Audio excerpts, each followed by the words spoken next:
दिग्रस शहरात महिलांच्या सुरक्षिततेचा गंभीर प्रश्न निर्माण झाला आहे. बंग लेआउट आणि व्यंकटेश नगरी परिसरात एका अज्ञात दुचाकीस्वाराकडून महिलांचा विनयभंग होत असल्याची धक्कादायक माहिती समोर आली आहे.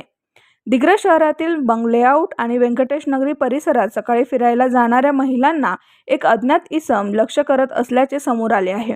चेहरा झाकून मोटरसायकलवर येणारा हा इसम महिलांचा पाठलाग करतो, अश्लील हावभाव करतो आणि विनयभंग करण्याचा प्रयत्न करतो, अशी गंभीर तक्रार महिलांनी केली आहे. या प्रकारामुळे परिसरात भीतीचे वातावरण पसरले असून महिलांमध्ये असुरक्षिततेची भावना वाढली आहे.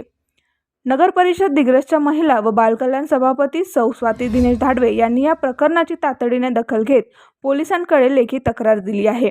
आरोपीचा शोध घेऊन कठोर कारवाई करण्याची त्यांनी मागणी केली आहे. तसेच परिसरातील सीसीटीव्ही फुटेज तपासण्याची आणि त्या भागात पोलीस गस्त वाढवण्याची मागणीही करण्यात आली आहे. महिलांच्या सुरक्षेशी संबंधित हा संवेदनशील मुद्दा असल्याने पोलिसांनी तातडीने कारवाई करावी अशी नागरिकांची मागणी आहे.